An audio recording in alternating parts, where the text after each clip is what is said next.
هي الحلقات تحفظني بآيات من القرآن، هي الحلقات تملأني بحب المصطفى العدنان، هي الحلقات تحفظني بآيات من القرآن، هي الحلقات تملأني بحب المصطفى العدنان، وأخلص نيتي دوما لرب واحد ديان بروح ملؤها طهور. Sure Necm tefsiri 42. ayetten başlayıp okuyumuz inşallah. Bismillah, elhamdülillah, ve salatu ve selamu ala Resulillah. Esselamu aleyküm ve rahmetullahi ve berekatuhu. Tüvendi diktanlağa İbn Kesir rahimullah'ın Kur'an-ı Kerim tefsiri Uygur tercümesi Necm suresi 42. ayetinden başlayıp okuyumuz inşallah. Euzubillahimineşşeytanirracim. Hemmenin ahırı barıdığan cayı Rabbinin dergahıdır. Allah insanını küldürelaydı ve yığılıtalaydı. Allah öldürüşke ve terildirişke kadir. Allah bir cüpni, erkek bilen kişini yarattı. Etilip çıkan menidin yarattı. Hesap için insanlarını ikinci kıtım yaratışını üstüge aldı. Allah insanını bay kılalaydı ve memnun kılalaydı. Allah Şira yıldızının Rabbidir. O yani Allah kadimki adını halak kıldı. Semud'ni mu halak kıldı. Ulardan birini mi koymadı. İlgiri Nuh'nın kavmini halak kılgan idi. Şübhisiz ki ular teximi zalim, teximi serkeş idi. Lut kavminin şehirlerini düm gömtürüp etti. Onu dehşetlik taşla kaplıp aldı. Ey insan, Rabbinin qaysi bir nimetidin gumanlanısan?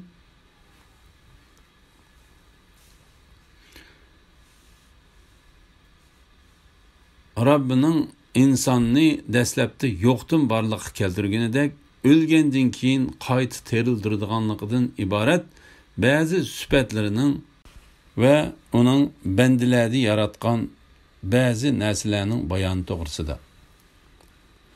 Hemmenin ahırı bardığan cayı yani kıyamet günüdeki orni Rabbinin dergahıdır. İbn Ebu Hatem Amri İbni Meymun Avdi'nin mundaq deganligini rivayet kıldı. Bir günü Muaz İbni Cebel aramızda tebliğ kılış için orundan turup mundaq dedi. Ey Beni Avd kabilesidikiler, men hakikaten Peygamber aleyhisselamның sizlarga evetken eldisimen.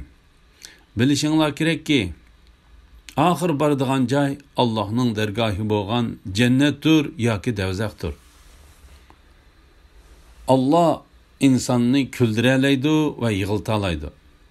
Yani Allah bendilerinde külkini, yığını ve onun sebeplerini birbiriga karma karşı kılıp yarattı. Allah öldürüşke ve terildirişke kadir. Allah Teala bu vakti mundaq degan. Allah ölümni ve teriklikni yarattı. Allah bir cüpni, erkek bilen kişini yarattı. Etilip çıkan menidin yarattı. Allah bu vakti mundaq deydi.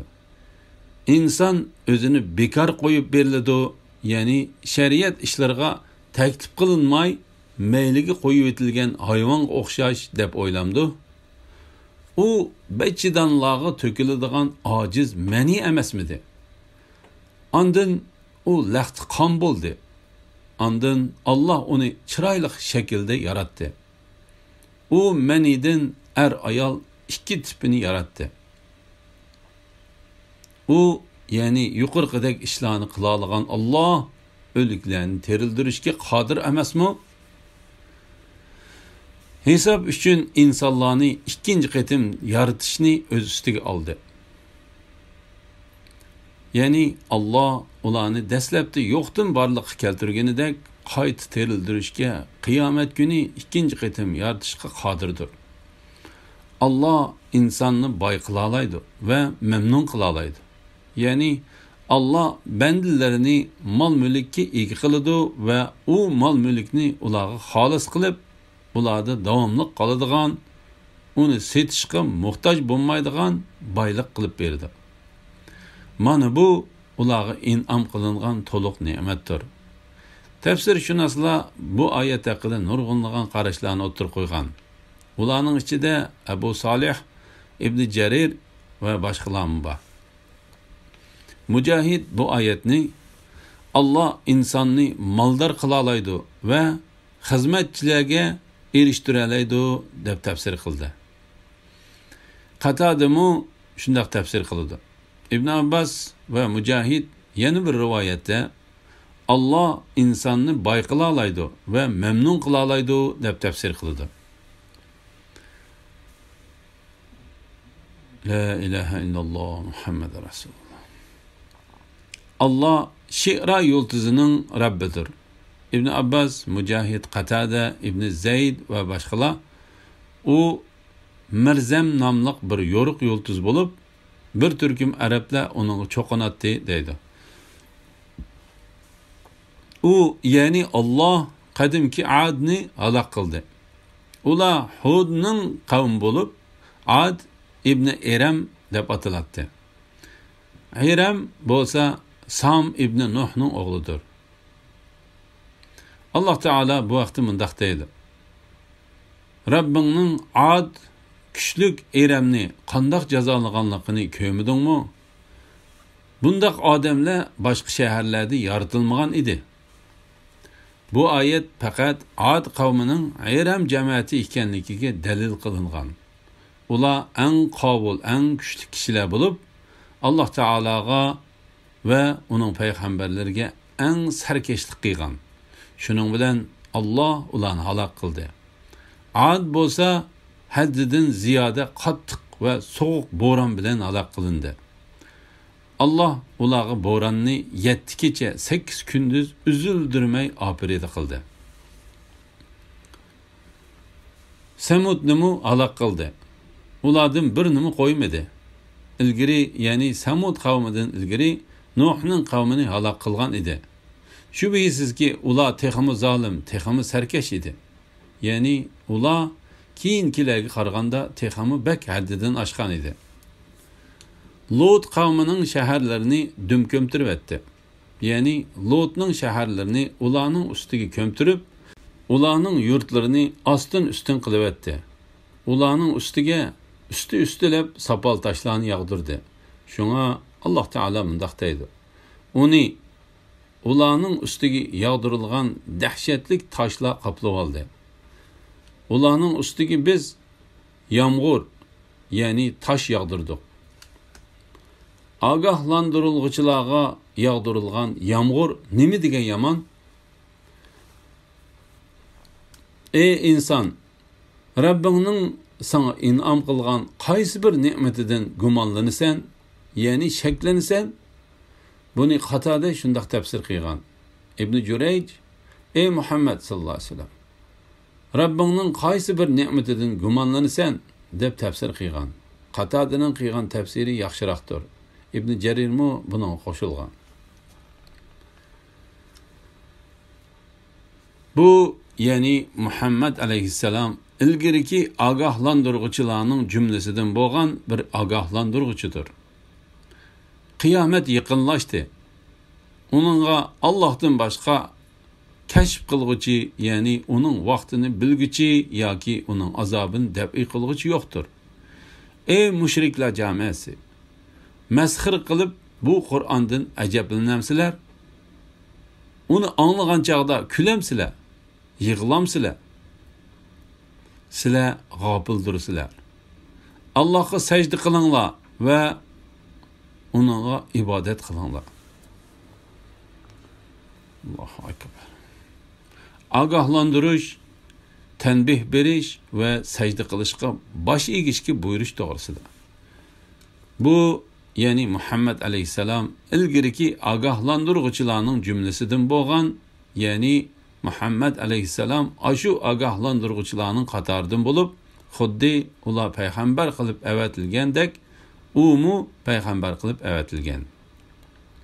bir agahlandırğucudur. Allah Teala bu vaqtda mundaq deydi: "Aytqinki, men Allah insonlarni tavhidga da'vat qilish uchun avatgan tunji payg'ambar emasman. Qiyomat yaqinlashdi. Onunğa Allah'tan boshqa kashf qilg'uchi, ya'ni uning vaqtini bilguchi yoki uning azobini dab'i qilg'uchi yo'qdir. Ya'ni uning azobini Allah'tan boshqa hech kim qaytara olmaydi. Va uning qachon bo'ladiganligini Allah'tan boshqa hech kim bilmaydi. Agahlandırğuchining vazifasi bo'lsa, kishilarni ularga kelayotgan saqlanishga tegishlik bo'lgan muayyan yomonlikdan qo'rqitishdan iboratdir. Allah Teala bu vaqtda mundaq deydi: "Faqat u qattiq azob nozil bo'lishdan ilgari sizlarga avatilgan bir agahlandırğuchidir." İmam Buxoriyning rivoyat qilgan bir hadisida mundaq deyilgan: "Men qeyp yalang'och agahlandırğuchiman." Ya'ni u ko'rinib kelayotgan yomonlikning qattiqligidan oldirab uchisiga kiyim kiyishga ulgurolmay, balki vaqtning behuda o'tib ketib qolishidan qo'rqib, kiyim kiyishdan ilgari qavmni ogohlantirish uchun ular nihoyat siz yetib kelgan bir yalang'och kishiga o'xshaydi. Bu hadisning ma'nosi Alloh taolaning qiyomat yaqinlashdi degan oyatning ma'nosiga intayin uyg'un keladi.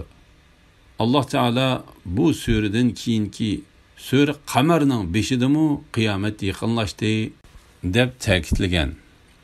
İmam Ahmad Sahil ibn Said'dan rivoyat qiladi-ki, Payg'ambar alayhisalom mundaq deydi: "Kichik gunohinglardan saqlaninglar. Shubhisizki, kichik gunohlarning misoli bir vodining o'ttirisiga tushgan. Ondan umi bir tal, bumi bir tal o'tin terib kelgan. Shuning bilan nonlarini pishirib yegan bir qavmning misoliga o'xshaydi. Qachonki kichik gunohlarni qilgan kishi u gunohlarning sababi bilan jazolanib qolsa, u gunohlar uni halok qilib etadi." Alloh taolo Qur'onni anglab, uningdan yuz o'rgan va uni unutgan mushriklarni ayblab mundaq deydi: "Ey mushriklar jamoasi, masxir qilib bu Qur'ondan ajablanamsizlar? Ya'ni Qur'onning to'g'ri bo'lganligidan ajablanamsizlar? Uni masxira va zanglik qilib kulamsizlar? Qur'onga ishonguchilar yig'ilgandek yig'lamamsizlar?" Allah Qur'onga ishonguchilar haqida munda xabar qilgan edi: ular yig'ilgan holda sajda qilishga yiqiladi. Qur'onni anglash bilan ular Allohga texmu tazarru qiladi. Sizlar g'ofildirsizlar, ya'ni g'aflat qolganliginglar uchun Qur'ondan yuz o'raysizlar. Allah Teala bendilerini Allah'a secde kılışka, Peygamberi Muhammed Aleyhisselam'a ergişip, Allah'a ibadet kılışka, Allah'ını bar ve bir de bilişke ve Allah'a ihlas kılışka buyurup mundaktaydı. Allah'a secde kılınla ve ona ibadet kılınla. Yani Allah'a baş eginla. İbadetini ihlas bilen kılınla ve onu bar ve bir de bilinla. İmam Buxoriy İbn Abbasning mundaq deganligini rivoyat qiladi: Payg'ambar alayhisalom sura Najmni o'qib sajda qildi. Uning bilan birga musulmonlar, mushriklar, jinlar va insonlarni sajda qildi. İmam Ahmad Mutallib ibn Abu Vadayaning mundaq deganligini rivoyat qiladi: Payg'ambar alayhisalom Makkada sura Najmni o'qidi. Ondan sajda qildi ve onun bilen birge tuğanlarımı secde kıldı. Men beşimni kötürdüm ve secde kılıştan vazgeçtim. O vakitte Mutallib Müslüman bulmagan idi. Şunundan keyin Mutallib birer kişinin o sürünü okuganlıqını anlasıla, onun bilen bille secde kılattı. Bunu İmam Nesai'mu rivayet kılgan. Elhamdülillah. Şunun bilen Sure Najmning tafsiri tugidi. Cemi hamd sana ve medhiye Allah'a xasdır.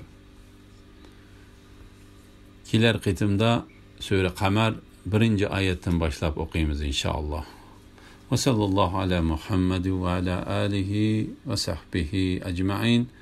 Assalomu alaykum va rahmatullohi va barakatuh.